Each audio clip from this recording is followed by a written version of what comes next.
Good evening, everybody. Welcome to the Carver Conservation Commission meeting for Wednesday, May 22nd, 2024. This meeting is being cablecast by Area 58 Community Access Media, Channel 15, and will be posted by Area 58 on YouTube as soon as possible. We'll get right to the agenda tonight in our order of business. First up, we have quite a number of discussions, items to discuss tonight. I'm going to change the order around a little bit because I see that one of the people who is involved in a discussion is here, so I'd like to move 38 Lakeview Street, tree removal request, to the front of the list. All right? Do we have a sign-in sheet? We can make one. Have a seat, please. Oh, close and personal today. Yes. Yeah. Join us at the table. We'll just get a sign-in sheet. It's a nice property. Thank you. Very nice. Thanks. I remember when it used to be, not that. Yeah, it's a work in progress. You've done a Labor lot of of love. great work. Thank So, you. yeah, Appreciate pretty. that. Nice to see the Volkswagen out. of the Oh, garage. did you see it? Yeah, Yeah, I that's go to the cool. post office every day, so I that's see cool. I see it. Just get you a pen, you can start. Yeah. Oh,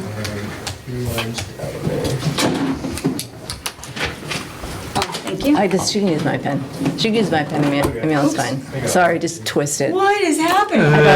Sorry, he gave you a better pen. Mine. You broke Okay. it. All right. Sorry. I have no idea why that does that. Can't explain it.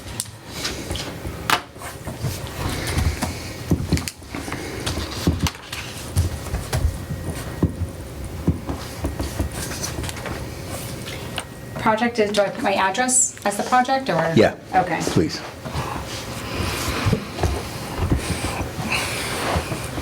Okay. Leave that here. All right. Okay. So, do you want to take some trees down? The two trees, yes. The two trees? Okay. We were there 3 weeks ago. We did a site visit? Yep, before the last meeting. Yeah. And we saw the trees. They were marked. They were, one was dead, I believe. One was dead, yeah. Yeah, and the other one was, Snapped in half Yep. from a storm. So the one that's dead is right down by the edge of water, and then there's one that's like 40 feet up, Yeah, about that, yeah. and that's the one that's snapped. Yeah. right. Yeah, so we saw them, and does anybody have any comments on what we looked at? No. Not really. Okay. Seemed reasonable. There was another tree that seemed to be Leaning. one-sided. Leaning. I was gonna mark that one and then I forgot, but yes, that one's a concern, but I didn't wanna push my luck by asking for 3, but that is a concern because it's, heliotrope is, it's like growing sideways, just.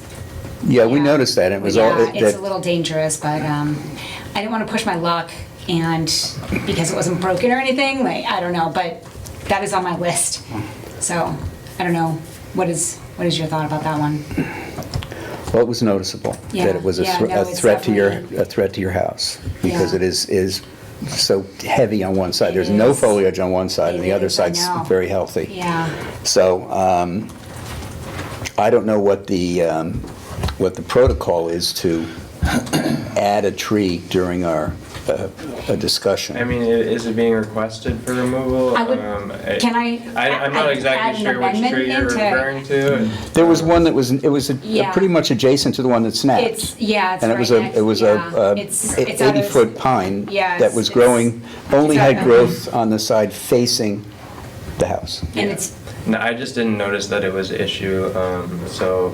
Well, I actually thought it was one of the ones we were there to look at. I should have marked it, I That's just what thought drew I'd be my eye pushing my right away. luck, so I thought I it was was like, all too. right, I just focus on But the. yeah, if you are requesting it, I am, then that's yeah, fine. If you guys thank want you for to bringing that consider up, it. All right. because I so if you want to add that one, I mean, you're going to have Yes. someone come out. You might as well Yes. have them do Okay. 3 instead of 2, All I think. right, I'd appreciate, that's Yeah, super because efficient. you would probably want to, once the other one's removed, you'd want to come back and see it. I'd be calling Yeah. again, so, And no, thank we you. noticed, so. Yeah, thank you, I Yeah. appreciate that.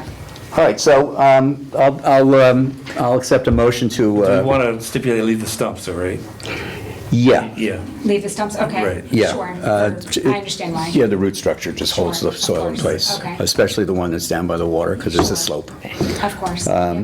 All right, so I'll entertain a motion to allow Ms. Hunt to take down 3 trees on the property at 38 Lakeview. So moved. Second? Second. All right. We have a motion and a second to allow the trees to be removed at 38 Lakeview. All in favor, say aye. Aye. Any opposed? Hearing none. All right. You're all set? Thank you, sir. Thank you, board. You're very welcome. You an email, Okay. Good luck.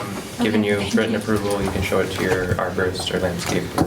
Okay, great. Sounds good. Thank you so much. Or your husband, whoever's going to cut those trees. The closing house gets somebody else. All right, now we'll go back up to the top. Recommendation to the Select Board on right of first refusal, Fuller Street parcels, notice of intent to convert Chapter 61A land. We went out to the property today. I guess they're going to be creating 6 lots Yes. from uplands surrounding a cranberry bog. All of the lots have frontage on Fuller Street.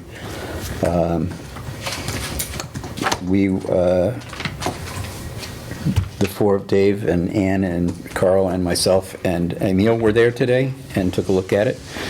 Does anybody have any comments, questions about it? I have a question for Emil. So I was noticing on the paperwork, it said 6 lots, but up to 9. Did you see that? And I was like, I did not. and if you look at Carver GIS, it shows those 6 lots already belonging to the same person who owns the bogs. But this is about not making the lots. It's about our first Just- refusal, I whether or know, not right, the right. select board wants to act on the Yeah. first refusal. That's, I'm sorry. Those lots may already be. I do understand delineated at that, this but point. I just didn't understand the issue with the, Yeah, and maybe so it's not relevant to what we're Right. voting on. No, the lots have to be created before they can be taken out of 61A. Okay, so And that's what and when things are taken out of 61A, that's when the town has the right of first refusal. Okay. To purchase, so, That makes sense. all right, so. So it already was turned down by planning and, right, is it? So they didn't recommend it? the planning board and the assessing board recommended not to exercise the right to first refusal, so, that's just, Right, there's no, I mean, we looked at it today, there was really no conservation value to no that property for conservation. us. No, it's upland along a busy road, there's nothing that would, Pretty much barren of any trees or anything too, so. yeah, they're good, pretty good buildable lots. They are close to a cranberry bog, so we'll have to keep an eye on that. All right, so I'll entertain a motion to not accept or to not recommend that the town, I'll make the motion to not recommend the select board take that property at 61A. do I have a second? Second. All right, it's been moved and seconded that we do not recommend to take the 6 Fuller Street parcels or have the Select Board act on their right of first refusal for the Fuller Street parcels. All those in favor, and in favor is a not to accept vote. All those in favor say aye. Aye. Aye. Any opposed? Hearing none. That is approved. So we do not recommend right of first refusal. All right. Discussion of superseding orders of conditions, SC 1226-670, 46 Federal Road. okay, so this is the one we received April 19th from Department of Environmental Protection. This is for construction of 22.6 acres of cranberry bog as associated an associated tailwater pond and clearing, grading, excavation of approximately 7.1 acres south of existing cranberry bogs and reservoir, subject to conditions deemed by the state. So this was approved. The superseding order is approved. I believe it has since been appealed again. So this is kind of just an update on this. This is the 80-acre piece property off of Federal Road, 46 Federal Road. Okay. All right, I mean, we don't need to take any action. The DEP has done that, and I guess it's under appeal, so we just wait and see what happens again, but we need to take no action. Discussion of 17 Wareham Street, removal of fence and goats. Hopefully not in that order. Yes, so this was before you guys, and an enforcement order was issued. They had updated us a few weeks back that they had complied with some of the requirements, which was, removing part of the fence, penning in the goats. Since then, I received a complaint from the neighbor, who submitted some photos of the goats. If you want to pass these down. Some of the photos show the goats outside of their pen along the stream. So I contacted the owner and the owner's representative. The owner is Chris Mazelowski, and Brad Holmes from ECR is representing him. So I went out there to take a look at the site. This was actually about a week and a half after these photos were taken. At the time, the goats were secured in their pen and their fence. The fence areas were all set up according to the plan that you guys had approved by Brad Holmes from ECR. So they had completed the rest of the fence removal at that time. The project is completely in compliance with your enforcement order at this time. And at the time, I was out there, but, I was just pretty clear with the owner that he needs to be, securing the goat pen. It is very close to where the riverfront area, it's within the riverfront area and it's very close to the edge of the river. I didn't see any erosion that had been caused by the goats. I think vegetation is the main thing that's being impacted. But again, they're in compliance now. They've, done all of the, they've met all of the requirements of the enforcement order. So I just wanted to give you guys that update. I was, very clear with the homeowner or the property owner that, he needs to secure his goats. Otherwise, I'm going to be going out there every time this, issue arises. So there was kind of a gap in the fence where the goats could potentially get out. So I told them that, that needs to be sealed up. So that's kind of just the update that I have for you. These photos look to me like the goats are within the pen. Yes, is there not one where... I didn't see one that looks like they're outside the pen, because the pen is the berm between the Yes. cranberry bog and the river. Yes, so I can show you the plan that you guys are... I don't see any of them being outside of the fenced area. He's inside, because there's a river. So was the issue a neighbor complaint? Yes. Yeah, okay. What's the date on those photos there? It's on the last- 4/9/2024, up to 4/17, looks like there's a bunch of different dates, 4/2, Yes, I believe 4/18, those are the photos. and but 4/23 is the This latest. is the plan that was approved, and as of now, the site is in compliance with that. Right, but the goats seem to be on this side of the fence from the cranberry bog, from this large bog, and that's where they're supposed to be. So I don't, Yeah, he may not know where they're supposed to be. yeah, that's fair enough. I went out there after the complaint. I kind of came into this in the middle of things, so I wasn't, fully, apprised of the plans and everything. but- Yeah, the river is the de facto other fence, really. And I think that they're fine where they are. Has there been more than one neighbor complaint that you've had to field Yeah, so it far? looks- I agree with you. that's They're just- inside There's the front fence. fence, there's the back fence. Yeah. They're where they're supposed to be. Okay. Yeah, All right. It looks like a case of, All the fencing over near the street is all Yeah. come down and everything. I'm Yes. sure, because I drive by it frequently, so. so the only thing left is to monitor the vegetation, because that was part of the order of conditions as well. If the vegetation doesn't Yeah. come back, then Especially they up have front to. there by the river there. Right. Okay. Yeah, so I'll keep in touch with Brad Holmes on that. Thank you. All right. And we gave them until when? Beginning of summer, or what? I can't I remember. believe it was July, I don't have the exact date, but Right, because we wanted to see. We wanted to see the vegetation came back. Right, right. Yeah. Yeah, we're by the street. Yeah.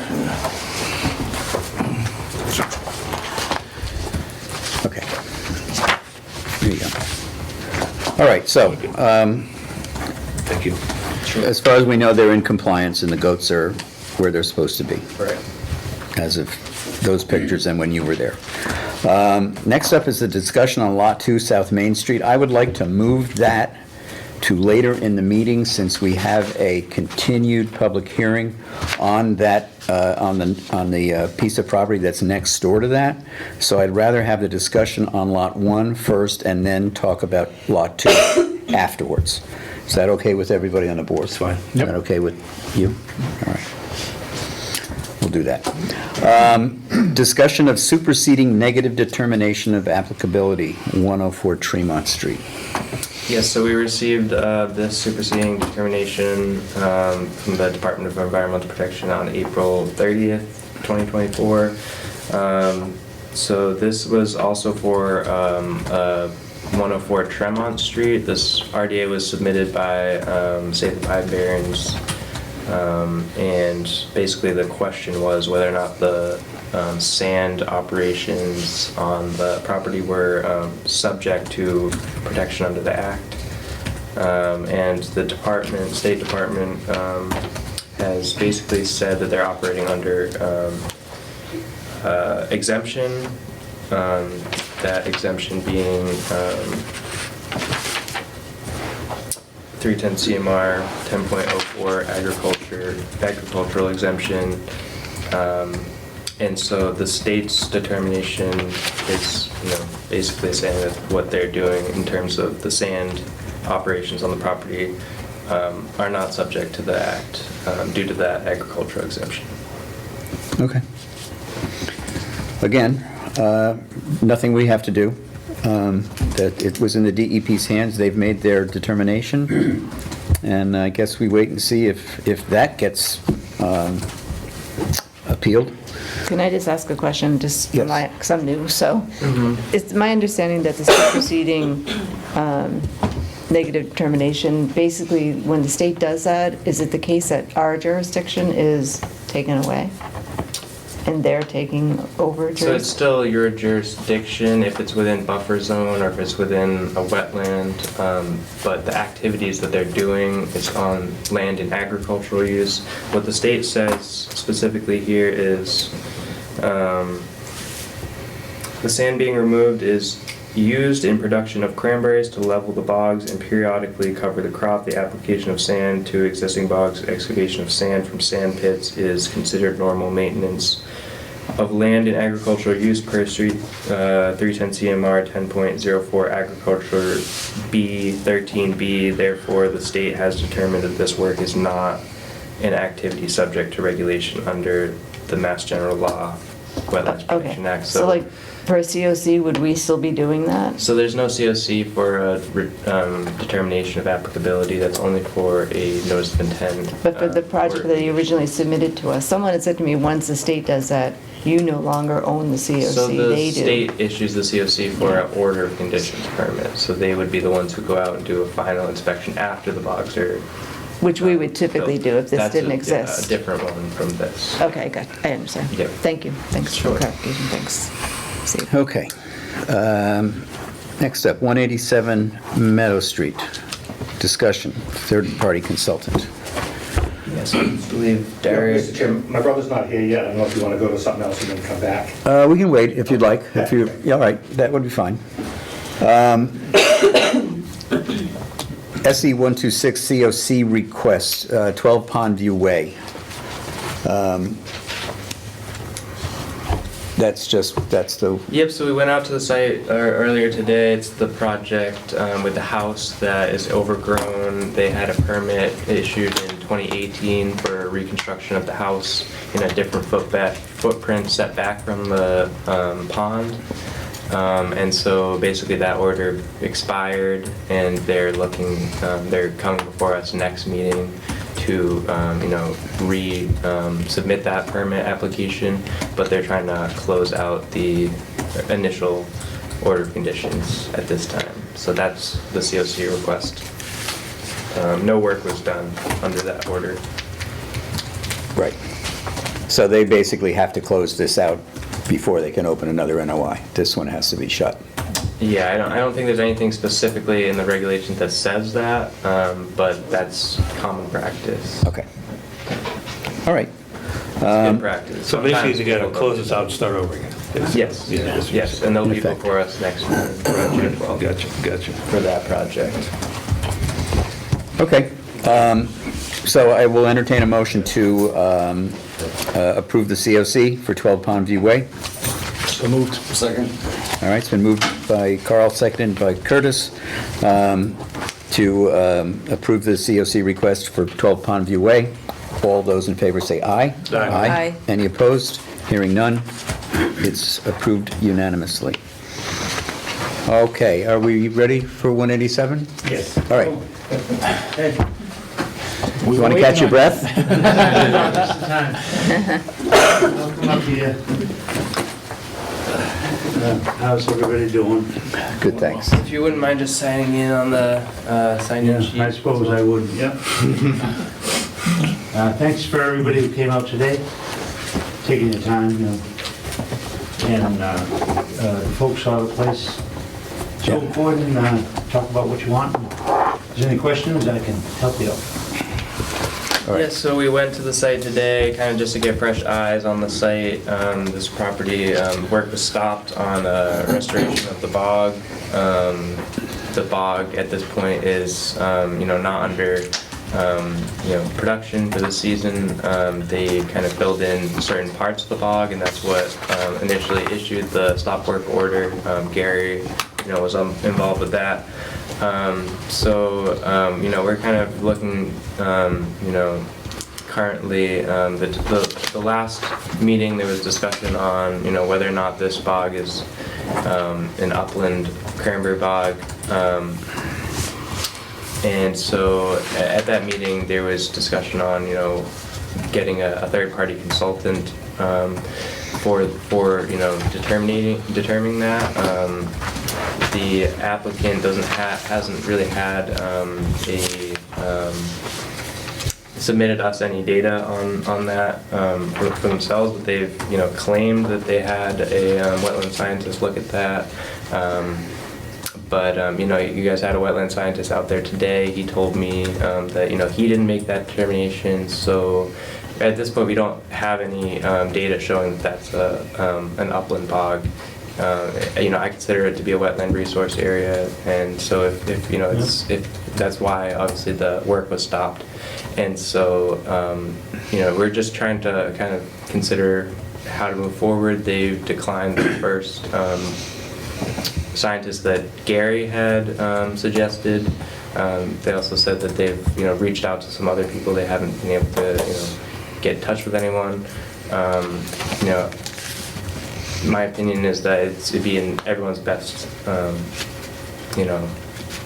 interest to get the bog back into working production. But there's still the question of, how that would be done. So, I guess the question is, how do we move forward at this point with, getting that.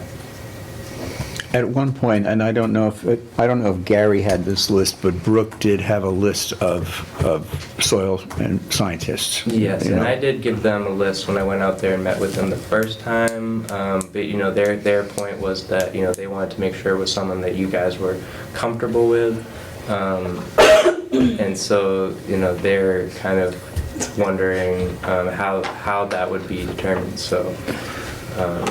Well, the list that was compiled by Brooke, and I probably handed on to Gary because he was not from right around here.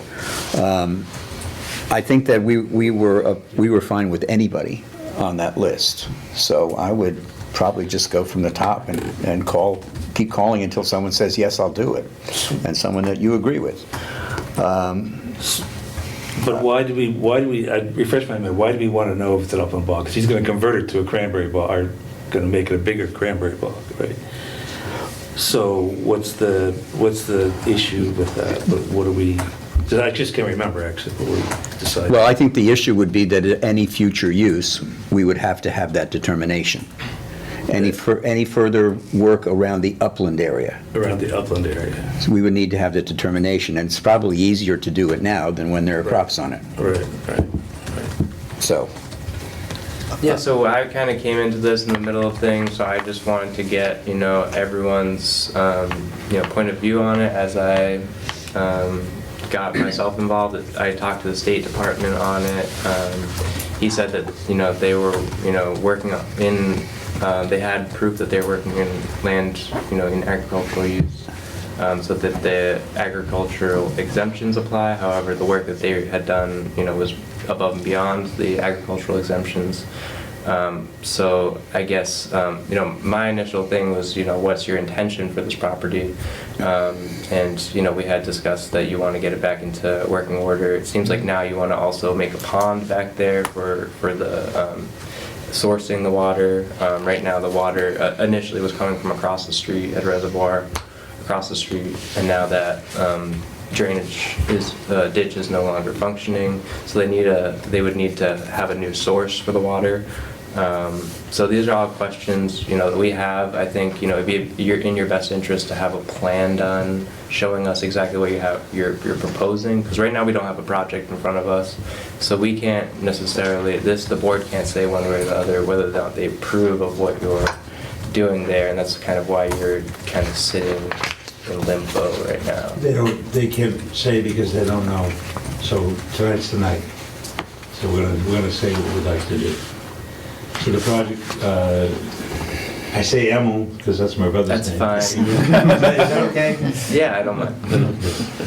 And we'll come out with a bunch of you guys, and yeah, it was a good visit.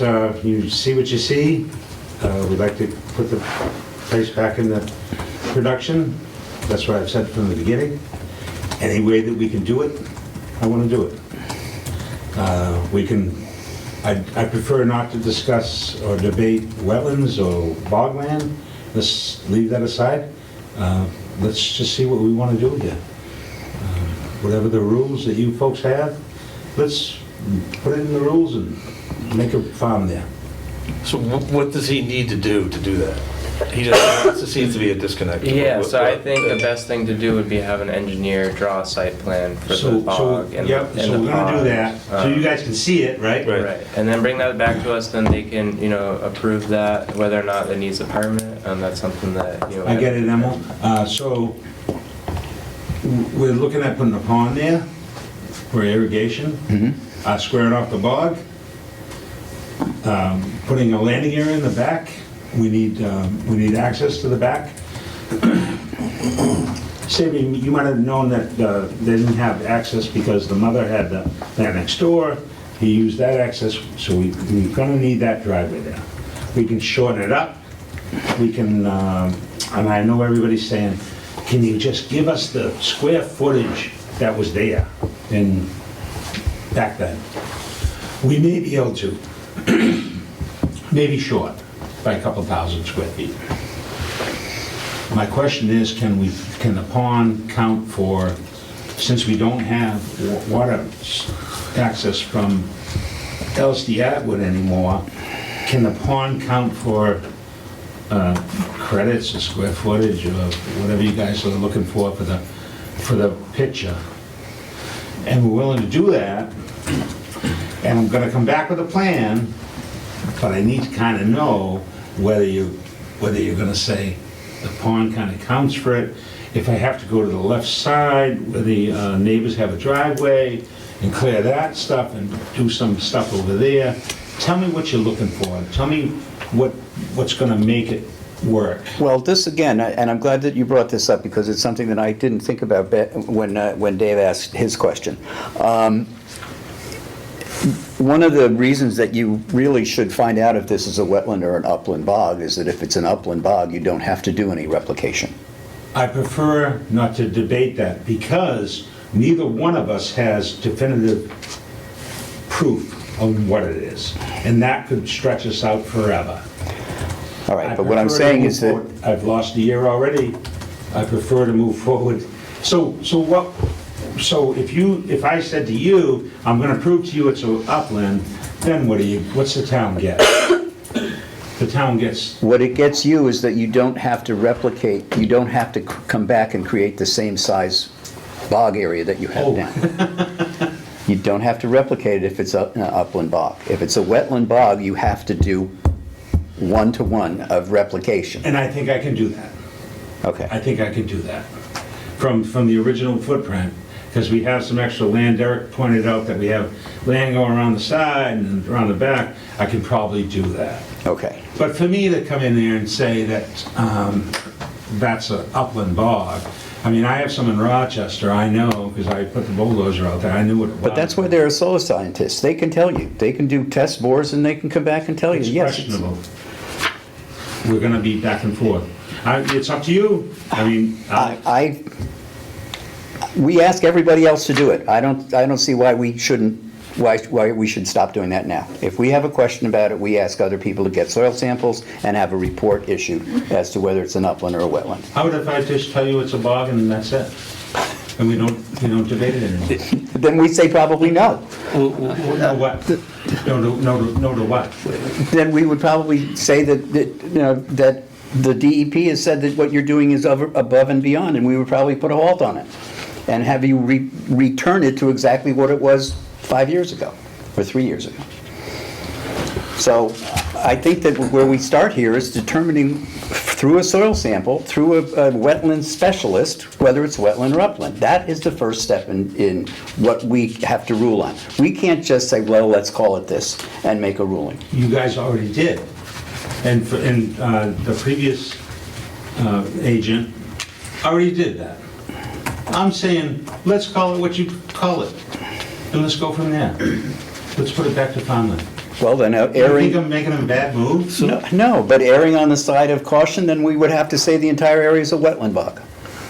So initially, when you had looked at the property and you had someone come out and do a survey of the property, they had flagged that bog as a wetland in the plans that you had submitted I get it. initially. So that's why we, and having gone out there several times, I do believe that that's a wetland bog. So that's your kind agent of- believes that it's a that's wetland bog. what- Why don't we just go with that? Why don't we work with that?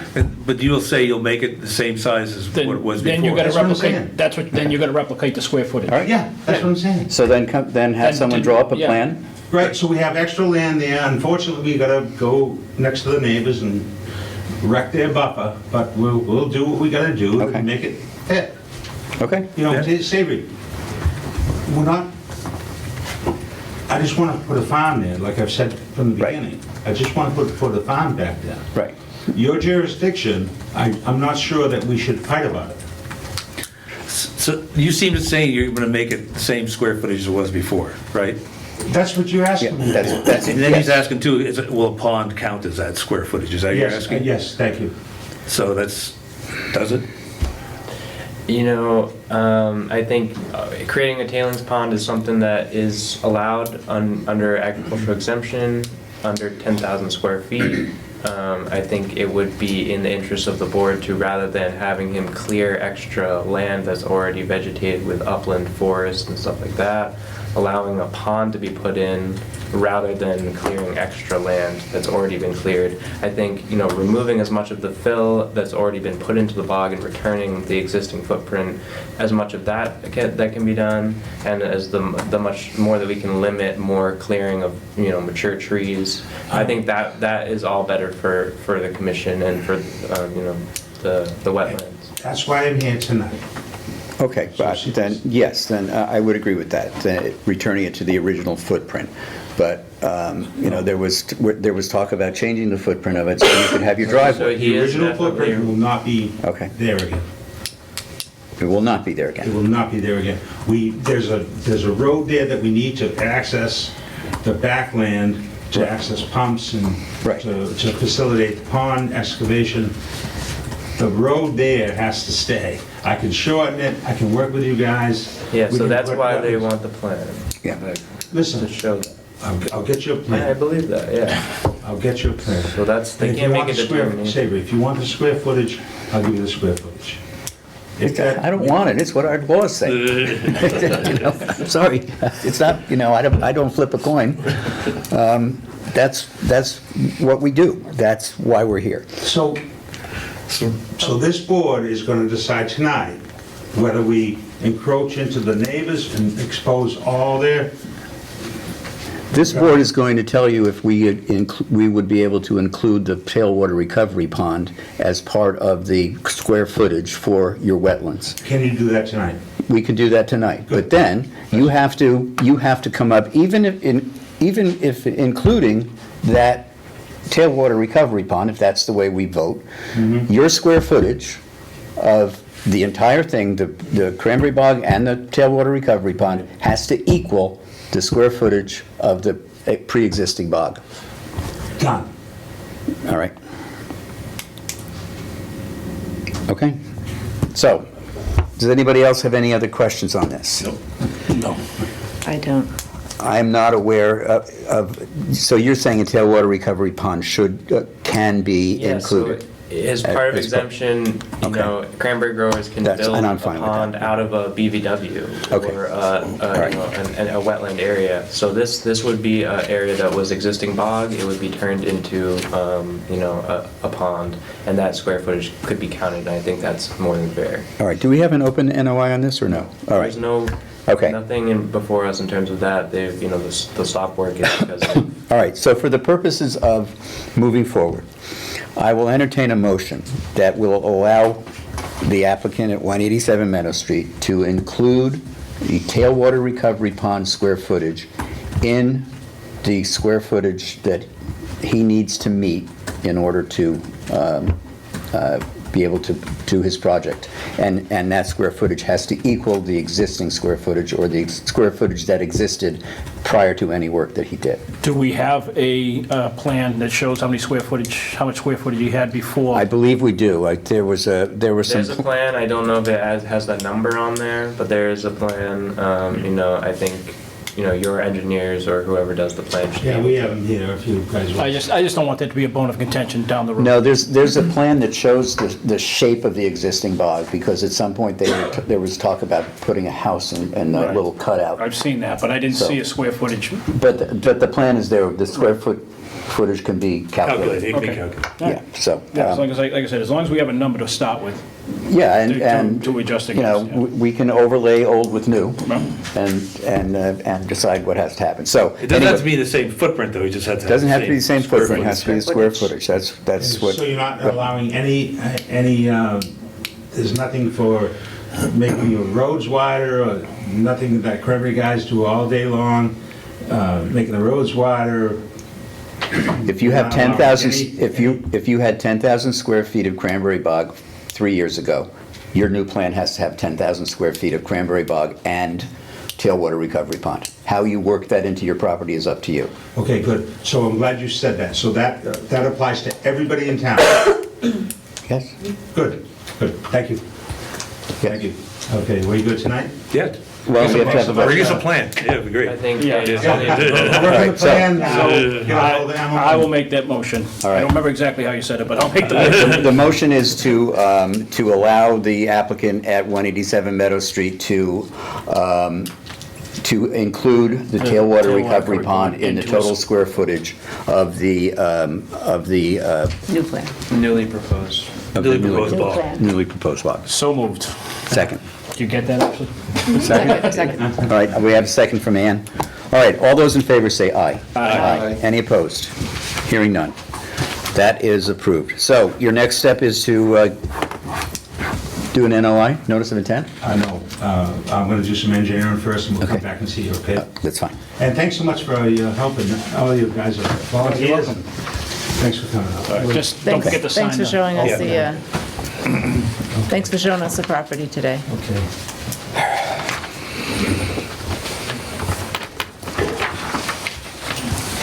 Is there another, something on the agenda for another bond tonight? No, House? No. house. Not a bog. Does House it nearby. require a variance? Yes, Is that next? I believe so. Oh, thank you.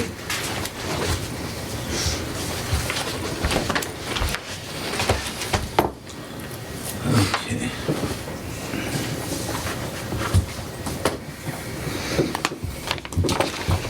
Thanks. Yeah. Thank you so I'm gonna much. stick around a few minutes.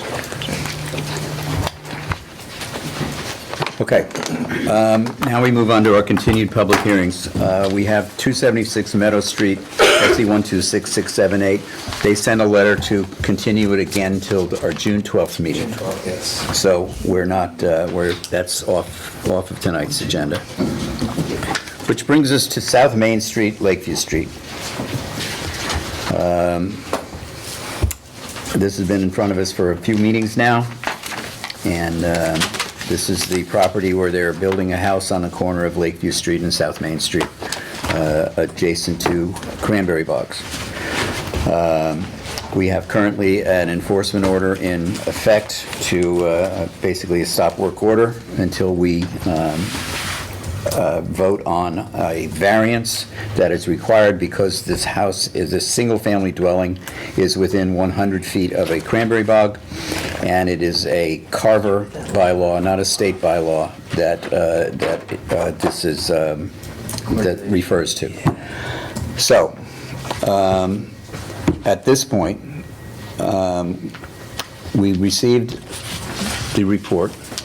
We asked for a soil report, and some bores taken. We asked for an overlay to be done showing the position of what appeared to be natural cranberry bogs back from the 60s, from aerial photographs and USGS maps, and those have been done, and we have them here. And there is also a report on the soil that we had also asked for. So Emil, do you want to just give an update on? Sure. So after our last meeting, we had voted to continue it and ask for more information, like you said. The applicants have since submitted this new plan. It shows the locations of the test bores they had done, says they were done April 30th. So just after, our last meeting, it's showing the footprint as well of that old bog. So their wetland scientist, John Zimmer, South River Environmental, went out there, he did these soil borings, he submitted along with the new notice of intent, the data on that.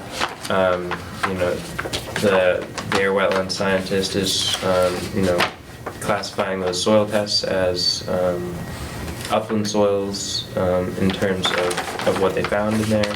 They did hit groundwater in the tests in those holes, and so they also went across the street. Dave had mentioned there's another wetland across the street. They've delineated the edge of that, showing that the 100-foot comes just into the edge of where the property brush line and driveway is located.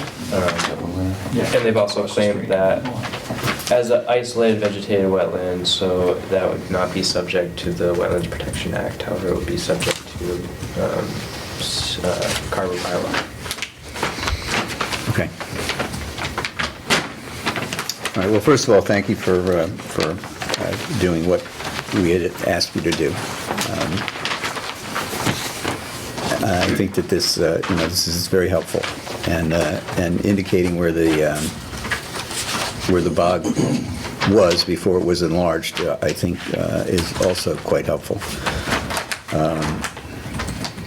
But even such, it's that the older bog, the old footprint of the bog, the test bores there showed that that was uplands as well. So the matter before us now is that the home is 72 feet from the edge of a cranberry bog, where our bylaws require a variance for anything within 100 feet of a cranberry bog. And we've been back and forth on this. And this is, for those who are new to this, a building permit was issued for this home, and it was signed by our former conservation agent. It did not come in front of the Conservation Commission. It should have. It didn't. The conservation agent signed the building permit, which was given back to the applicant/builder, and work was begun.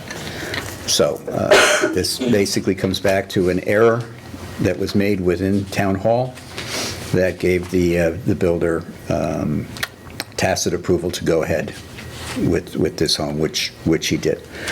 So the question we have to deal with now is granting the variance for this particular dwelling. And Emil, would you like to give your opinion first? Sure, yeah. So just to go back a second, the bog is actually 82 feet off of the edge of the deck and 90 feet off of the foundation, according to okay. this. 90 feet off of the edge of the 2001 cranberry bog, as shown on this plan. So yeah, so my opinion on the project like this, it's a single-family dwelling project. It's I think it's been designed in terms of the lot in a way that keeps the house and the septic system in a relative to the bog itself in good location. There is a slope between the bog itself and the house, so I think it's it's not going to have a major negative impact on the bog as the project is proposed. However, I think in my opinion, this is worthy of issuing a variance under the hardship that had occurred.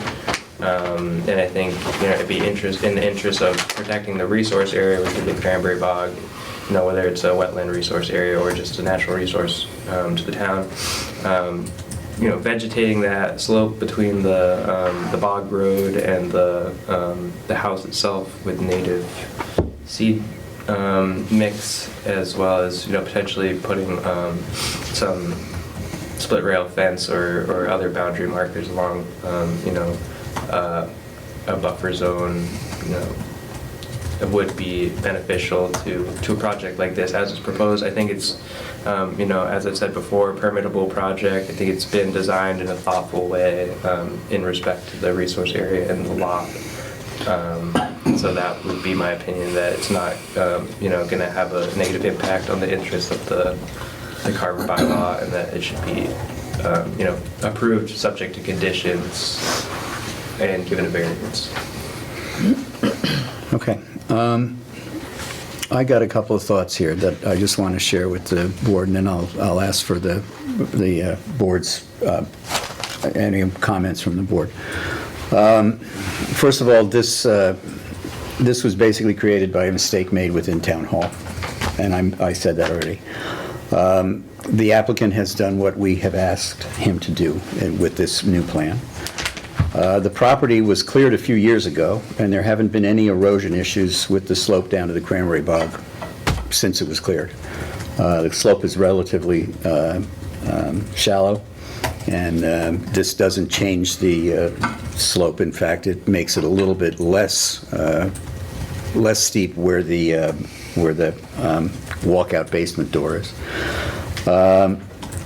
We have given variances before with orders of conditions that offset some of the potential damage. We can do that here. Our concern should be the hillside going down to the cranberry bog. As much as possible of that area should be allowed to return to nature. We can accomplish that with orders of conditions. Some of the orders of conditions that I would suggest is that putting a split rail fence at the 65-foot mark from the bog irrigation ditch, the full length or width of the property, with the area between the fence and the bog to grow wild, let it go back to nature. I would also ask that we put wetlands markers every 3 posts on that fence. Some of the things that I think that we should all be aware of, this case has not gone unnoticed. Other builders are following this project and are certainly more aware now than they were before regarding our local bylaws and the fact that we, as the Conservation Commission, are watching. The same can be said about personnel within town. I'm sure that there will be much more scrutiny on the projects that fall near Cranberry Bog in the future than there was before, and I don't see this mistake happening again. It's never happened in my 9 years on this board. This is the first time that something like this has already happened. This is a learning experience for all of us, and we have the authority to set regulations to prevent this in the future, and we also have the ability to put bylaw changes in front of town meeting to strengthen these bylaws and remove any gray areas. And I think that's all that what we should be tasked with doing, is to make it as much possible in writing in our bylaws and our regulations that this can't happen again. I know that a lot of you have talked to me privately about precedent, and it has been brought up in our public meetings before. Precedent is set when a decision is made based on all factors in a particular project. Making identical rulings in these cases sets precedent, and it's important that we do that. Precedent is great because then everybody knows where we're coming from, and they make their plans accordingly. If this case were to be used to set precedent, the exact same set of circumstances must be met in following cases, including the erroneous approval of a building permit. So every factor that's in this case now would have to be present for this to set precedent moving forward. So I do not think that this is a precedent setting. If we were to grant the variance, that this would be precedent setting. It would be an anomaly. My opinion is that we should grant the variance, making it perfectly clear that our approval on this project alone is based solely on the fact that the builder had a valid building permit signed by the conservation agent. There are a couple of other things that I just want to bring up. There was a letter that was sent by the applicant that stated that there were a couple of issues in that letter that I just want to make sure that, because I'm sure the letter will be entered as part of It was a letter from the applicant's attorney, DTM law, attorneys at law. So yeah. Right, but in one part of the letter, it said that that this project had come before the Conservation Commission. That did not happen. It went before the conservation agent. It never came before the commission, because if it had, we would not be sitting here in this situation today. The letter also asked for a definition of a cranberry bog. I think that if you were to ask 100 people anywhere in this area what a cranberry bog, they'd all say the same thing. I don't think we need to define what a cranberry bog is, but it may be something that we can put in our bylaws for the future. The one other thing that I want to just mention on this is that I have a legal question into the town council. It's been in for a couple of months regarding the agricultural exemptions that are allowable on lands. Right now, I'm not 100% sure what the criteria is for agricultural exemptions to be granted.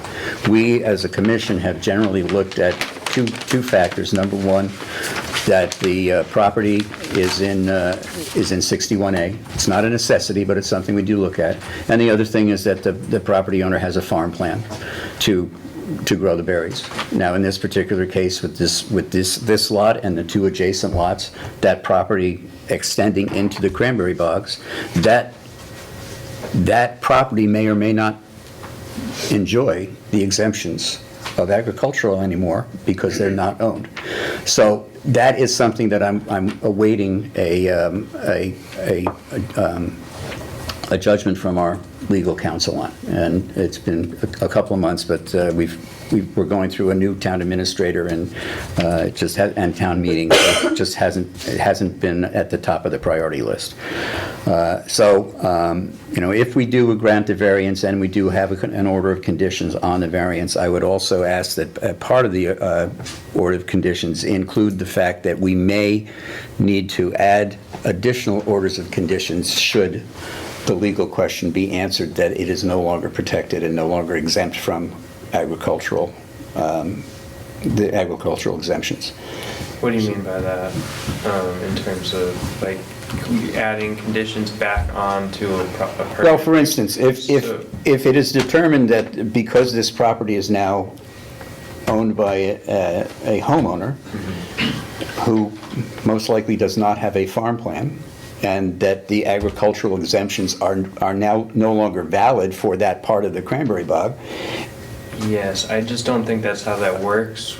I'm not town council, but I think the land is still in agricultural use, whether it's the property owner who's doing the farming or not. So that, it is a question. That's but, the answer, that's the question I asked. I don't know the answer I either. think it is. I would assume it would be in agricultural use, Well, and they'd be, you know, Then we don't have to worry able to about it. have exemptions. But I see what you're saying, but I don't think you can put, you know, a clause in the order of conditions that says, oh, we can then add more conditions later down the road. I think if you're issuing an order of conditions, you're giving the conditions at the time that you're putting on this project. And if they were to come before us with another project, the homeowner, whoever, you know, buys this property or owns this property, then at that time, we would review a project that they're doing and say, is that, you know, within agricultural exemption? It would have nothing to do with this order of conditions that you're issuing. All right, I think the question that I'm asking, that I'm bringing up is, if those agricultural exemptions disappear with a change in ownership to someone who does not have a farm plan and is basically leasing the land back. Yeah, so that's an ownership question, and whether the farm plan can extend beyond property lines. Yes. And I Yeah, don't know the answer. so, I mean, if it doesn't, if it becomes, if that exemption goes away, then the grower wants to put sand on his bog in the middle of the winter for the next season, that's an alteration and they have to come to us. It's no longer exempt cranberry or agricultural use. That's the question I have. I'm not making a statement that that's what I think it is. That's the question I I don't have. have an answer for you either. Yeah, so we have to wait on that. So, I mean, if we don't have to change the order of the conditions to do that, but we have to make it known that, you know, we have to somehow make it known what the decision is on that question. Is there any way to put in the order of conditions that once council provides an answer, this may get that of? That's kind of what I was looking to do. That's what you're saying? I just don't think that's necessary, because whatever, you know, TBD. work down the road that's not before you right now, like you're talking about putting sand on the bog, that's not before you right now. There, you know, that bog is, you know, it's under production. They've got cranberries on that bog. At the time, if and when they, you know, have to do improvements or normal maintenance of their bog, you know, that, you know, issue would come up at that time. Okay, But that's fine. I don't, you know, that's my opinion. What I'm really looking for is an overall answer to which criteria determines agricultural exemptions. Sure. You know, Quite a what you have to complicated do to topic, prove but- that this is what you're Yes, doing. And I've does that talked to extend? the State Department of Environmental Protection about this, and the guidance that I have received on agricultural exemptions is that there's, you know, they don't want to necessarily make a statement one way or the other. They want the local conservation commission and the local agent to make their determination. Do you think this is, you know, normal use, normal maintenance, or normal improvement? If it is, if the local agent and the local commission says, yes, that's normal, and they have a document called Farming in Wetland Resource Areas. It's issued by the State Department. That's something that we should all be familiar with, as, you know, in working in this town with wetlands that are being used for farming. And so they lay out examples in that document, but they don't give any clear guidelines on that. Okay. What would be the advantage of doing that, Savory, just out of curiosity? Because I don't foresee us telling a cranberry bog owner that, or even someone who's leasing property off a homeowner, you can't sand your bog to keep it in production. It would be counterproductive to what we're supposed to be doing.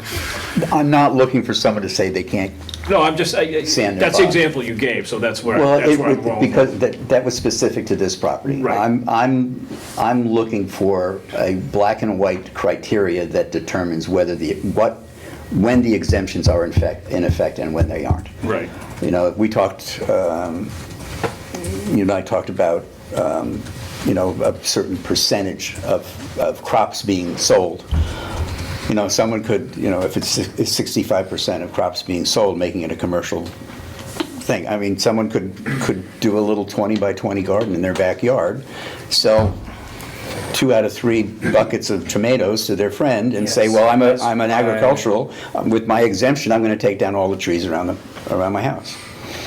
So So, that land that's in agricultural use, yeah, that's something that's talked about in that document, farming in the wetland resource areas by the Department of Environmental Protection. Again, there's are examples in there that can give us some guidance on that. I don't have that in front of me right now, but okay. I think that's something that we should all, start to get ourselves familiar with when we're asking these questions about exemptions, because the State Department, I spoke to Brandon Costa, who's the current, reviews all the applications for Carver. He is, supposedly the Cranberry, go-to person at the department Southeast Regional Office for that right now.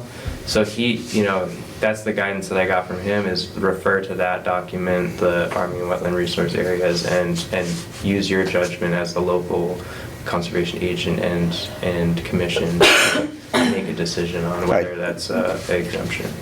The reason I'd like to have an answer on this is because this is not the last one of these we're going to see. Yep. This is about the first, because there's not a lot of dry land left in Carver. So you're going to see more and more lots being made that include cranberry bogs in order to meet the minimum lot size.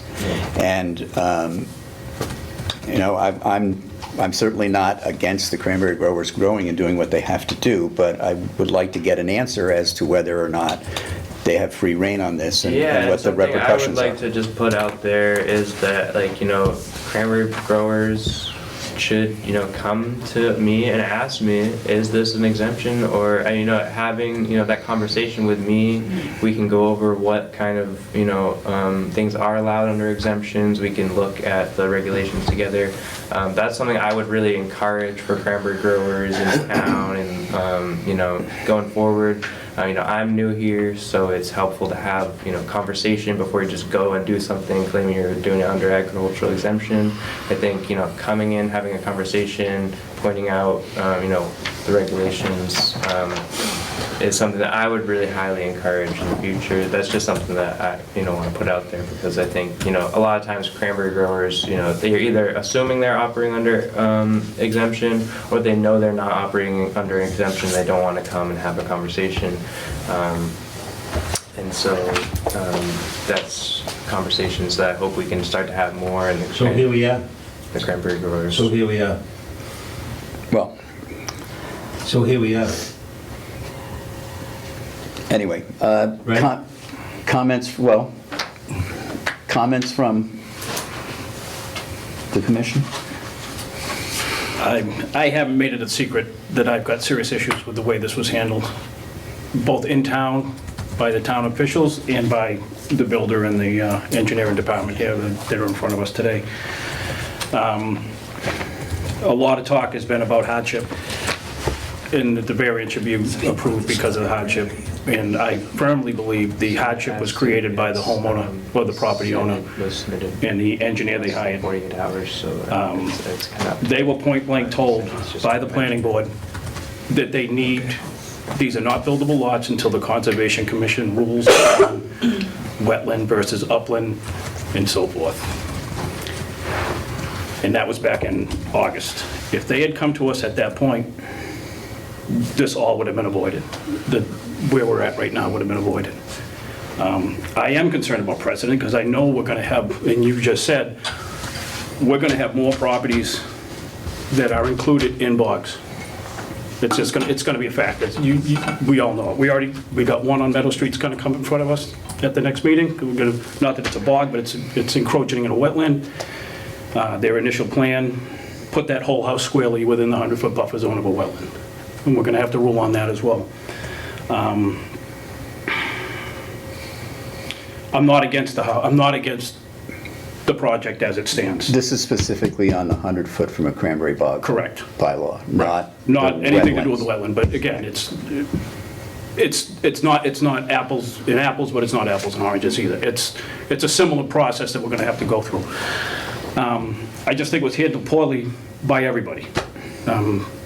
There's no, the permit think- should never have been issued, should have never been signed off on, and I think it should have been pulled as soon as we realized that there was an issue.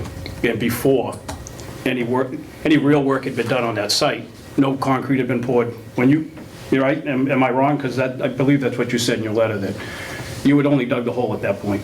If I was told to stop, I would have stopped. And I understand that, and I'll take you at your word, but there has to be some liability on your end, because you were told by the planning board that it's not a buildable lot until you come in front of the Conservation Commission. Did you watch the meeting again? I did watch the meeting Did they say again. commission or something, or just I'm conservation? going to read you, I can read you right from this is from the minutes of the meeting. Okay. And it does, Chairman Shea will accept the motion to approve an A&R plan for lots 1, 2, and 3 located at South Main Street with the statement that they are not considered buildable lots until the Conservation Commission has done an ANOI and determined the boundaries of any wetlands in regards to this project. That was the motion that was accepted and approved. Well, I wasn't at the meeting. I know you weren't. Mr. Grady was at the meeting, and when you go back and you watch the meeting, the discussion came up whether it was a wetland or an upland bog. And the planning board chair said the only people that can make that determination is the Conservation Commission. And Mr. Grady, his next words out of his mouth were, "We realize we're working at our own risk." I don't remember. I wasn't there. It's on YouTube if you want to Google it and No, I'm look at it. I'm not doubting you. I'm just saying. I'm just saying, I followed the procedure as far as submitting for a building permit. I know you did. I didn't do anything wrong. No, I'm not saying you, listen, you filed for a building permit, you received a building I had permit. multiple meetings with Gary, and he specifically said to me, "We're not going to stop you, we just want you to file an NOI to make sure we get the paperwork in order, because we don't want to set a precedent with this." And that's what I did. Right. If he had said to me anything about at your own risk or stop now, I would have stopped. I've been doing this long enough, I know that. And I agree with you, 100%. But you've been doing it long enough that they know there had to have been some kind of inherent risk of going forward, knowing that you have to file for an Not based on NOI. my conversations. Okay, and again, I'm not, but obviously the town is more at fault than anybody because they should have never I mean, the allowed it. building inspector came to the last meeting I know he did. and expressed the same thing. Yeah, I know he did. Like I said, I'm not against I this. wouldn't have had any and- problem stopping right then and there. I'm not against this, I'm against the process, and I take what you say about precedent to heart, but I do believe we're creating precedent here, because, So I'll just say that I don't think that every site has to be looked at in its own unique situation. And so setting a precedent may be, I think that's something that comes up when it comes to like policies and stuff, but every site is different, every resource area is different, the slope is different, the grade is different, whatever is proposed is different. So we have to look at each of these projects as a separate issue, and it shouldn't be based off of, a past project. It should be about the project that's right in front of you right now, and what are the impacts to, a resource area, if any. I think we're worrying a little bit too much about setting a precedent when every site is different, every resource is different, and I don't think this is, setting a precedent, especially in light of, the building permit being issued. But that's, well, the five of us as a commission are gonna have to come up with a way that this doesn't happen again as far as the building permit goes. And that's what I said, this is a learning experience for all of us. Because- And through regulations and bylaws, we can do And that. it has to be done in perpetuity, because the five of us are not always gonna be sitting here. He's not always gonna be the agent, and we're always gonna have we're gonna have a different building commissioner down the road as well. So we gotta find a Agreed, agreed. foolproof way that this doesn't happen again. And Well, I mean, there are things that we can do in our bylaws that would make it, even if we make it so that the building permit has to be signed by all of us, Right. that's something that maybe we can ask about. that might be the most logical So solution. I also am concerned about precedent. I appreciate what you're both saying, and I understand, but to your point, I'm afraid we're going to see more proposals that have lots going into cranberry bogs. There's nothing we can do about that. So like that's And if this is a unique situation, but if we're gonna say this is okay, now that we're, we get over the building permit issue and we're gonna still grant a variance for this, people will cite that as people do cite precedents. I'm sure you've been here long enough to see that happen. So, they'll say, you did this for this person, why aren't you doing it? And there may not be apples to apples, but maybe it will be. So I think, like, my concern is I don't want to see a lot of houses backing into Cranberry. I've gotten calls from residents saying, you're on the Conservation Commission, why are we putting houses backing into Cranberry Bog? And I want to have an honest answer for them. My job is to protect the resources for this town. Well, as I So- stated, the language of the variance can be very clear in stating that the variance is granted because of an error in town hall. That is the only reason. Right. And that makes that, if that's going to be used as precedent from there on out, then that same mistake has to be made. Right. My other concern is, this has been very confusing. We're trying to understand the situation, and we did issue a cease and desist that you did choose to ignore for 2 days, which is illegal. Now, what I did, if you remember the last meeting, I couldn't talk. Yep. The next day, I went down to the site. Those walls that we stood up, and it was only for 1 day, were already built, but they didn't have the plywood on them. And I went down there, and the lumber was starting to check, and I was gonna lose it, and I was not throwing it in a dumpster. So I instructed my framer to get down there, put the sheathing on, stand them up, secure them, take every bit of lumber that's left there, put it in a pile, and I returned it to the lumberyard. That's what I did. Right, but it's work. It was still illegal. I mean, we do have laws, and we do like people that you want to build more in our town. We want to have a good faith relationship with you. I've built hundreds of homes. Right, right, so we want to continue that relationship, but for me, I'm new on the board. I've never seen anyone just do work when a cease and desist order has, we don't do that much, and when we do, it's because we're trying to do right by the town and by the builders and by the bog owners, and so you're doing that. And the other issue I have is with your attorney saying that you are entitled to a variance, because I will tell you that my interpretation of the law is no one, absolutely no one and no entity is entitled to a variance under the Wetlands Protection Act. No one's entitled. So that to me shows that you feel entitled to this variance now, and I'm concerned with that. Because no one, correct me if I'm wrong, is anyone in Massachusetts entitled to a variance? So the variance is under your bylaw, Right. but no. Okay, so our bylaw. Yes. Does anyone come in and say, I get a variance because of X, Y, Z? No, that's up to you guys as a board to vote on the issuance of a variance, whether or not it be, due to a hardship or an outstanding circumstance. And so that's something, That's under the purview of us.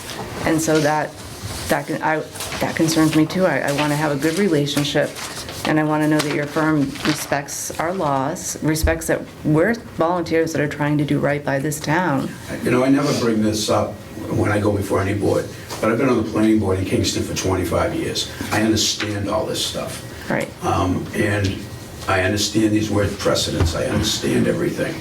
And we're all there to work together. And I understand, and like I said in the beginning, I would never have done anything else if I was told to stop. Right. And I think as far as the attorney goes, I think based on all the information that we provided, that you would ask for, that's what he meant. Yes, and William Eads from DTM Law. I'm here on behalf of Adam Brodsky, who sent the letter. My apologies if there was any semantic confusion. I believe Mr. Brodsky, all he was trying to convey was that we believed the conditions for granting a variance as set out in your bylaw were met by the situation as outlined in the letter. Yep, I mean, I understood that. My apologies that the word entitled was used. I don't think it was meant in that sense. You know, at the end of the letter, it is framed as a request. This is not a demand or anything of that sort. Okay. So I just wanted to make clear that was perhaps a semantic error, then we apologize for that. I hope that was a semantic error, because, we don't, yep. I just want to add, obviously, you probably are familiar, there's 2 more lots on this property that we were looking to develop. We're not expecting to get variances for the next 2 lots. Well, we have a discussion on Lot 2 tonight Exactly. after this. Right, So exactly. we can discuss that then. We've looked into the crystal ball a little bit to avoid this situation, especially for this project specifically. Okay, thank you. I'm assuming you're here representing Grady? Oh, yes, I'm sorry, Rob, Carl is on. Yeah, we would get you all to sign in also at some point. Anybody else have any comments on this? Nothing other, we got that letter from Cornelius Shea or something like that. Is that like not submittable, or what are we supposed to do with Yes, that? the director of the planning board, the former chairman of the planning board, did send a letter today regarding some definitions of how variances are given. It really was more along the planning board and the zoning board of appeals than it was ours. The zoning board of appeals has very specific rules regarding when variances are given. We are more, as Emil said, we more take it as a one project at a time to see all the extenuating circumstances, whether we issue variances. And a hardship is one of them, and in this case, errors that were made created a hardship where there probably shouldn't have been one to begin with. We have a general rule that we don't accept anything to be part of our meeting that is submitted within 48 hours of the start of our meeting. So I'll mention Mr. Shea's letter, but I'm not going to enter it into the record because it was not here on time. So. I don't have that letter. No, it was sent to Emil and myself. Emil is the agent and me as the chair, and it was this afternoon. Gotcha. So. Yeah, well, if it didn't meet the 48-hour criteria. No, it didn't meet the 48 hours, so its content was somewhat irrelevant to this particular project, anyway, in my opinion. So, but it was not here in time to be included in this. So, anybody else, any comments on this?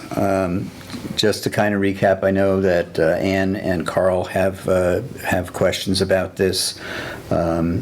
My opinion, as I've stated, is that we should issue the variance, but make it very clear that the variance is being issued because of the clerical errors made within Town Hall and not on the project itself. I think that protects us in the future for the things that, Ann, you're worried about. Emil, our conservation agent, also is of the opinion that a variance should be issued on this, and that it can proceed, and it's not going to have a detrimental effect on the cranberry bogs itself. And we can put orders of conditions in here that try to protect that slope, which is, I think, what we really, at the end of the day, that's really what we want to do. We want to protect that area between the home and the cranberry bog. So, anyone else has anything to say on this? No? I just have the same concerns they do. I don't know. It's been I've been back and forth on this thing, and I can't see any reason why we should deny it, but I don't like what happened. You know? None of us do. Yeah, so There's not a person in this room that likes what happened, but it happened. Yeah. So that's. So. Can I comment? Yeah. Is it open for public comment? No, it's. Actually, it's still open. Yes, it is a public hearing. Yeah. Yes.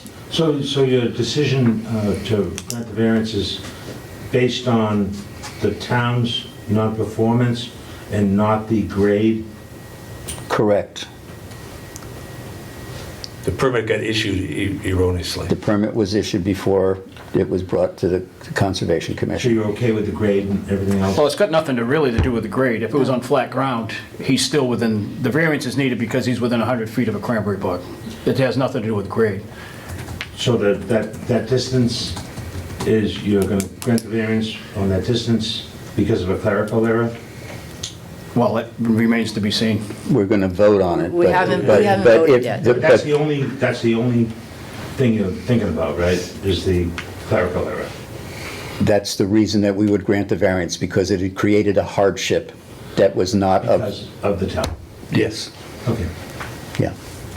That's primarily. Ground. Yeah, it has nothing to do with the wetlands, the delineation, or anything else. It's The order of conditions will try to accommodate any kind of slope issues and that kind of stuff. That's what Right, we're gonna do. we still want to protect that area, but the variance would be given only because of the clerical error that was made. Can I say something? I actually own this house, or I'm supposed to own this house. So, and I actually sold my house, so I do respect all of you, and I promise I'm not gonna do anything without coming before you, and that I will take care of everything. I'm not gonna put up fences, I'm not gonna put up trees, I'm gonna follow all the rules, so. And I understand it was a clerical error, and I didn't realize it, and I already sold my house, and I have somebody that's supposed to buy my house, so I hope you guys will just reconsider this and we can put this behind us, and going forward, that this won't happen again. Just, obviously it was an error, and nobody wanted this to happen, but of course I didn't. We thought of you. We're like, imagine this homeowner who doesn't know what's going on. So this is we didn't know you, but we considered This has it. kept me up for a long time. We have the ability as a commission to set regulations now to prevent this from happening again. I just appreciate So, that. I want to say I appreciate the board. I mean, you guys are doing what you can. And I wanted to say that in Rochester now, we have 17 lots going up for sale that are adjacent to cranberry bogs. So if you want to keep an eye on that, to see how they're going to handle that. So all these lots are going to have backyards in the bog, they have covenants or restrictions. So the bog operator's still going to run the bog, these houses are going to be there. So keep an eye on that, and maybe that can help. I don't know how that's going to work, it seems sketchy to me, but keep an eye on that, and maybe you guys can.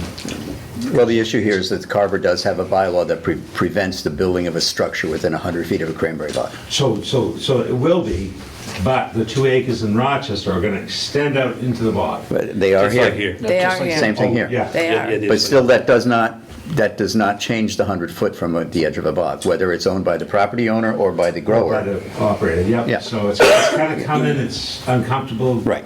But It's a bog, to upland or not, or. Yeah, we don't delineate It between doesn't upland matter. and wetland Any kind of bog. for this bylaw. It just says cranberry bog. Right. It's separate from the wetlands laws, yeah. And thanks again, I gotta go. Thanks Okay. again for everything today, and good luck to you, my friend. All right. Bye. Thank you again. Thank you. Bye, thanks. All right, so, We're going to close the public meeting. we have to do that. Do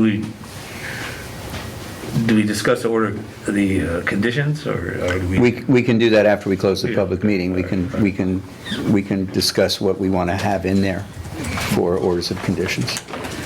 So I'll accept a motion to close the hearing. So moved. Second? Second. All right, Carl and Dave. I will accept a motion to approve the variance. Well, we got to vote on the closing of the meeting. All in favor, sorry.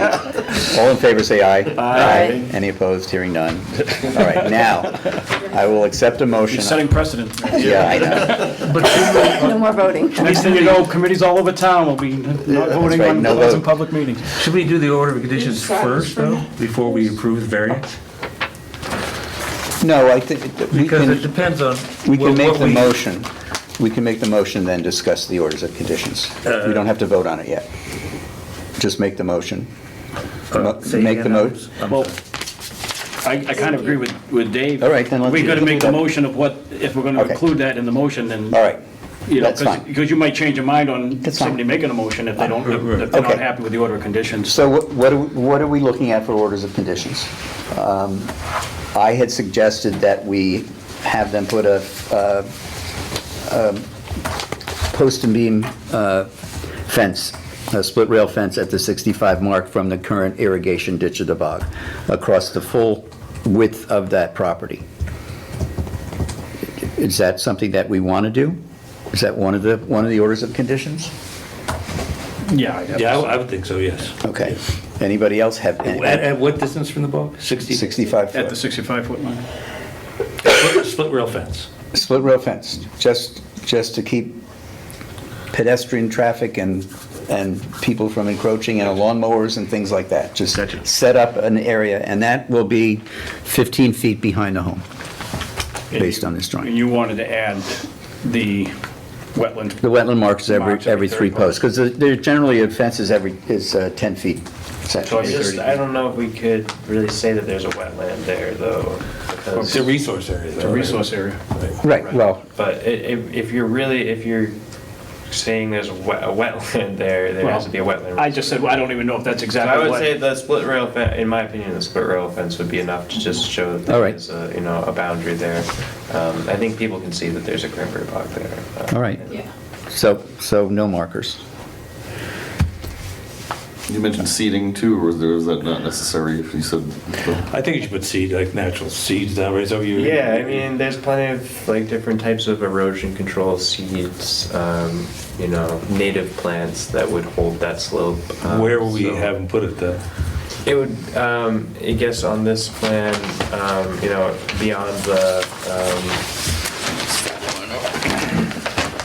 beyond the, the split rail fence, I guess would be my suggestion, between So the that's bog. Yeah, down to the bottom of that slope where there's a bog road there. I don't think it's necessary to seed the road. No, because they're gonna mow that, any bog people are gonna mow that. That would be a waste of time. It's the slope that I'm concerned with. So it's that area between the 65-foot and the bottom of that slope there, where where the easement line is, would be the area that I would recommend doing a native conservation / erosion control seed mix. Is the easement line that dash line on here? Yes. Is that right? Okay. Anybody else with any orders of conditions other than the standard boilerplate? Dave, anything else? I'm thinking. Okay. Well, I mean, wouldn't we want to limit the type of fertilizer or chemicals that are being used on a property that's that close to a bog? We can't do that. We can't do that? It would be, number one, it'd be impossible to enforce. unless Right. you- I mean, there might be a lot of things we put in No, I'm just conditions that we saying. can't enforce, but If it could this were, affect the hydrology of the, if this were a BVW, we could probably do something like that. This is a Carver bylaw, which talks about a structure and its within this distance. distance. It does not include really anything else. It doesn't include grading within that period. The bylaw clearly states a structure. And the fence is just to delineate. Well, the fence is an order of conditions that I think we should do just in order to make sure that that slope down to the Cranberry Bog is protected from everyday traffic. And, I'm sure that you're a good steward of it, but you never know. You may not Be the own the owner house of it. forever. Yeah. So, But, yeah, but for the time being, I'm gonna. no, I understand, and I have no reason to doubt you. But, Other than that, I can't really think of anything else. I mean, what's the driveway going to be made out of? It says Says asphalt asphalt. here. Asphalt. Yeah. A small portion of that does Yeah, fall in the. it's not a big deal, That's really. not a big deal. That's in the 100-foot. yeah, but it's not, but it's Yeah, it's over here, yeah. isolated. We're Yeah, yeah, I'm thinking that's not under our jurisdiction. not an issue. Not under the Wetland Protection Act. Anybody else? I mean, so this area to the, well, if you look at the map, to the left of the building where these two little stone walls are, and between the 65 and 100 in there, there's a considerable slope there. Should we do something about that, or is it not? Should we have that? It's not much more of a slope than anywhere else. Goes from 88 to 86. Yeah, it's not that far, is it? And, they put the rock wall in there because they have a walkout basement door. Gotcha. So they leveled that area under the proposed deck. But it's really, the slope is pretty much the same going So is across that- the Is that entire. gonna be lawn there, that area over there? Okay. Yeah. Okay. Which area are you looking at? Right here. Between the 65 and the house. Yeah, no, I mean, I could see the, being the slope is steep, It's relatively steep. I think, just keeping it vegetated is really the best thing, absorbing any runoff. Another thing I guess I would suggest is roof runoff, putting that into dry wells in the ground. Yeah, they have that. That would be my recommendation. Okay. They put it in the plan. Okay. Anything else, anybody? I mean, I was a little taken back by after we issued the stop work order, the work did continue, and I just didn't know, I don't know, I just didn't know what to do about that. I don't know, what should we do about it at this point? Our bylaws allow a fine of $50 per day for disregard of a enforcement order. I know it's not a lot of money, but I think just out of principle, we should, Then we can include that as Yeah. part of the order of conditions. Yeah, I don't know if it would be the order of conditions or I would vote separately Okay. on issuing All right, then we the vote fine, separately whether on it it. be to the builder. One day.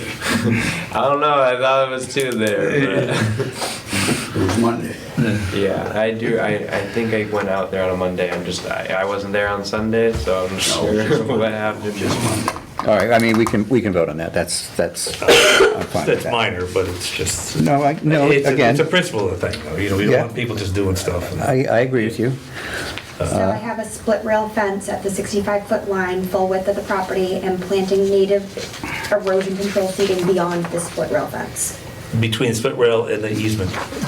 Yes, between the split rail fence and the easement The cranberry bog. adjacent to the cranberry bog. Yeah, and just one other thing that I should say, like, this is gonna be issued as a Carver bylaw order of conditions. It's not on the WPA form that has, standard conditions like, this work shall not commence until this is recorded at the registry. Right. I think those should be on there, but that's my opinion. So I don't know how you guys feel about that, but that would require them to record this to their deed. Also require them to, request a COC from us. I would definitely want to do a COC. Yep. It should be in the deed as well. I think it should be the deed, because the new homeowner's got to know that there's something there. Okay. I Can we add that as an order of conditions, that it be included in the Yep, deed? so I have drafted that, so it would be to say, no work shall commence under this order of conditions until the order has been recorded in the Plymouth County Registry of Deeds within the chain of title of the affected property. The recording information shall be submitted to the Conservation Commission. Okay. And so I can put these in, and I can also send it to our minute taker so that she has them, as well as for the COC, a certificate of compliance for these conditions shall be requested within 3 years of the issuance of this order of conditions, unless the order is extended by the issuing authority. The certificate of compliance request shall include a statement of compliance by a professional engineer or registered land surveyor. An as-built plan of the site may be requested by the Conservation Commission as part of that request. Okay. I know the public hearing is closed, but I know the board has the right to allow me to, I'm not doing any more site work. Site work's done. All I'm doing is going straight up. You lift the cease and desist and allow me, instead of waiting until I'll do it as quick as I get it, but I just ask, please. I would appreciate that, because I have somebody who needs to move in by August, and we're already a month behind now, so, because of this. Well, I guess then I would just suggest that, the order of conditions be recorded at the Registry of Deeds, and not necessarily say no work shall commence. I mean, work is Right, obviously yeah. already commenced. Yeah, we'll remove that first. So rather than saying no work shall commence, should just say that this order of conditions shall be recorded in the Plymouth County Registry of Deeds within the chain of title. Can we tie that to the occupancy permit? Is there any way to tie that into the That's occupancy? not really our purview. No, I'm just curious, it just, I don't. But there's a time frame on that, right? How long does it usually take to get No, it's just through that the they registry need of to do deeds? that. As soon as I get it, I can do it in a day. Okay, but it has, by the time it gets recorded, they don't record it that day, so. Oh, yeah. Yeah, they do. Okay. Yeah, they do. They do. I just had my thing done in minutes. They're quicker than they used to be. Okay. So, I mean, yeah. All right, so we have on the orders of conditions, we have the fence. The fence? The fence. We have the grass. We have the Recording. recording at the Registry of Deeds, and we have the COC. So those are the 4 orders of conditions, along with any basic boilerplate, putting erosion controls, et cetera. And is it just the COC must be issued within 3 years? Yes. Yeah, so it must be issued within 3 years. The COC request shall include a statement of compliance by a professional engineer or registered land surveyor. An as-built of the site may be requested by the Conservation Commission as part of this request. So that's kind of what I had drafted up. That's fine. That sounds good. And I can send you that as well, That would be actually. Good, not my good. Okay, You'll be watching the meeting. all right, so, before we go on and on and on, I will entertain a motion to grant the variance based on the language that this was variance is being granted solely on the fact that the builder had a valid building permit signed by the conservation agent and signed erroneously by the conservation agent. So can I have that motion? Make a motion. Constituting a hardship, I would say. Constituting a hardship. Do we have a second? That's second. All right, it's been moved and seconded to grant the variance based on, with what the language I just used. All those in favor say aye. Aye. Aye. Those opposed? No. No. It passes 3-2. You good? I still got another one. Can I go back to work tomorrow? We'll vote on that. With the issuance of the variance, I would imagine the cease and desist is, Well, we'll take a vote on that anyway, it doesn't hurt. I'll entertain a motion to lift the cease and desist, the enforcement order. so Cease and moved. desist. Second.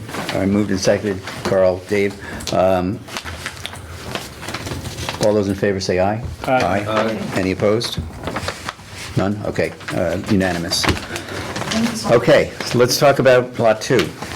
So Bob, I will contact you when the order's all ready, so you can pick it up in my office. Absolutely.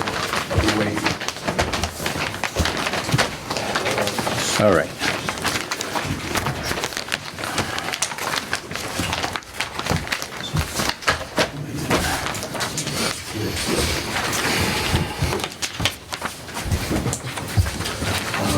Okay. It's easier to come up with. Yeah, so you probably, where's the, you might want to, There's a tripod back there if you want to. Do I have to print my name too, or just sign it? I would print your name and sign it, yeah.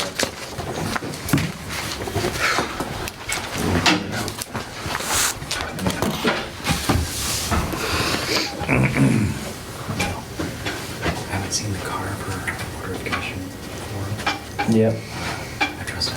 So do I not sign this? It does. No, you can no, sign it. no, you Still sign vote. it. I'm saying this order must be signed by a majority. Oh, it's the second time form. Okay. Fair enough, yeah, there's a spot for that. It might not be usable. Oh, Xavier, what about this fine or something? Vote on that, sit there now. You want to just use a couple chairs? Yeah, proper, right? Yeah. Not right on that.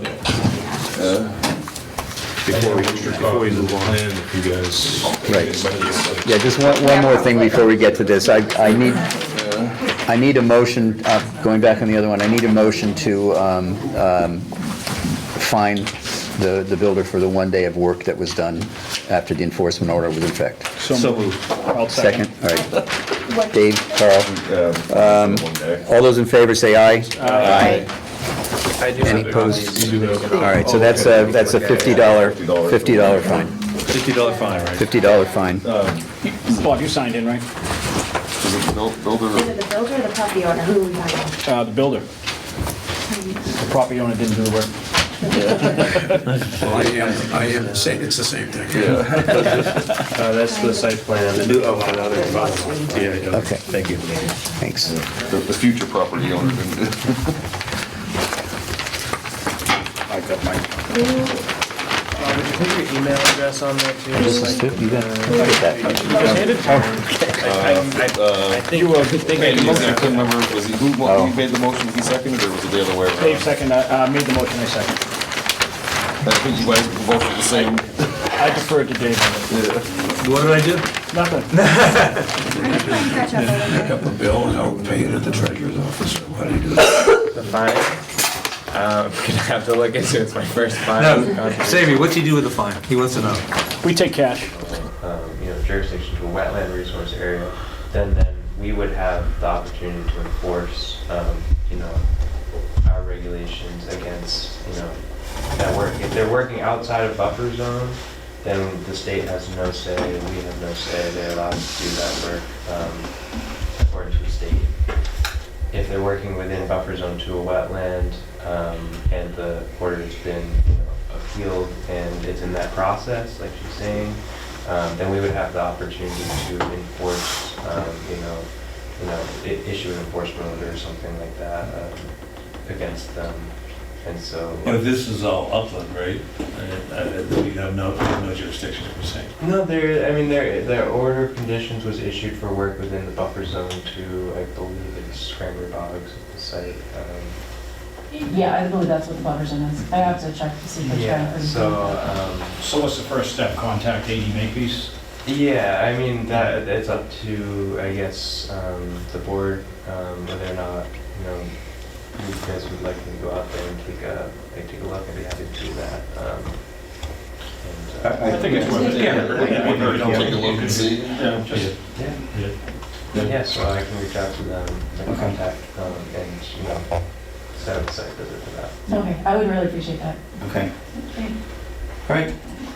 Thank you. Can you sign in, please? Oh, yeah, absolutely. Thanks.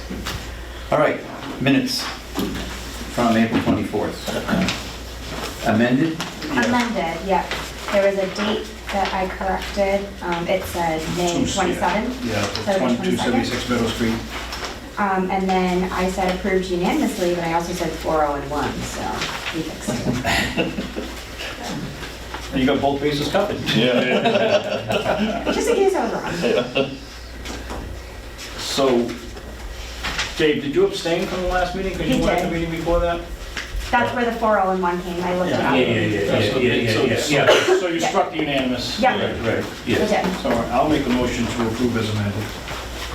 Second. All right, we have a motion and a second to approve the minutes as amended. All those in favor say aye. Aye. Any opposed? Hearing none. Motion to adjourn? I just have a question. I'm getting so moving in. I also. No, it's more of a. We were this close. No, I'm sorry. It's more informational. The property on 44 Lakeview Street, right? Are we, should we be doing more to, for planning on that site, or what are we doing? Is there? The quick answer is yes. Yes. The longer answer is that it was something that was in the works with our previous town administrator Right. to put together a committee, again, of people who have a vested interest in that area to try to get a cohesive plan for the beach, the COA, our property, Right. pickleball, and come up with an entire plan that would involve walking trails, accessible from the parking lot. Right now, there's a chain link fence. Right. That would come down. We have permission to take that down already, because it was in the deed that it had to stay up. That deed has been amended, so that it no longer is part of it. And there can be some encroachment right up to where the fence is, to where our property line is, to increase the area for parking. Because the COA is going to need more parking, and especially with pickleball coming in, it's going to be crowded over there. There's also, we've been talking to the people at the COA about getting a like a garden type club together to take care of the grounds. Not so much as maintenance, but in planting wildflowers and There's a CPC project that's slated to go there too. yes, there's a pavilion that's going to go there as well. So, I just had a couple people ask me, what's going on with that property? Well, It- Our town administrator started last Wednesday, Right, so- I'm gonna give him a week. Right. Maybe give it to that. I know it's not a huge priority, but I'm just curious. No, they're, There's a lot going on down there right now, and I agree that there needs to be Yeah. somebody to take the reins, some kind of committee to take the reins Right. as to make it That's all. really what I was trying to get so at. what I would say is there is a plan to make a plan. All right? That sounds dangerous. Sounds governmental, doesn't it? We're in a transition period, okay. Yes. Put together a committee to discuss making a committee. The idea though is to get a committee together, right, Oh, boy. to do something about that, okay. Yes, but involving DPW, COA, Recreation, Right. us, and other, ad hoc people who have an interest in that area. Okay. So, but just, we want to come up with a cohesive plan to make it an area that's all, That includes the whole town. Like a master Right. plan for that area. Okay. right, I know that Recreation has kayaks there Yep. now, Yep. and that's something I saw that, Sounds pretty cool, yeah. and because that's passive recreation, that can conceivably move to the conservation property if recreation wanted to, and off the beach, because that falls within what's allowable on conservation land. So could we like, for instance, since that fence is on our property right now, Yes. could we now just try to get a hold of a contractor to rip that thing out? Could we just do that? I mean, just say. We'd have to vote to take the funds out of the maintenance. Yeah, and to just do that. Yeah, I mean, maybe the next meeting we can talk about it or something? We can do that. I don't want to get into nuts and bolts about the maintenance fee, because we were looking for that last Right, meeting, right. to pay for the guy mowing the lawn. Right. We found the maintenance fee. Okay. I went and talked to The Larry. money's there somewhere, right? Well, depends on which ledger you look at. We have two ledgers and they don't match. Okay. So that has to be cleared up. So we could try to get some sort of contractor out there to get the fence Yeah. down. We can even talk to our landscaper, he might be able to do it. Right, okay, so that's good. So we can work towards, at least work towards something. Yes. Let's move forward. Yes, move forward. We can do that. Okay, next meeting, talk about it? Yeah, sure, we'll add it to the agenda. Okay. All right, very Easy good. for you to say. All right, motion to No, adjourn. he has something to say. No, I was So just moved. joking. No. We can discuss after. Okay, all All right. right, motion to adjourn. I make the motion to adjourn. Second. Second. All those in favor say aye. Aye. Anyone opposed? No. 5-0, unanimous. That's unanimous. There you go. Is that how that works? Yeah.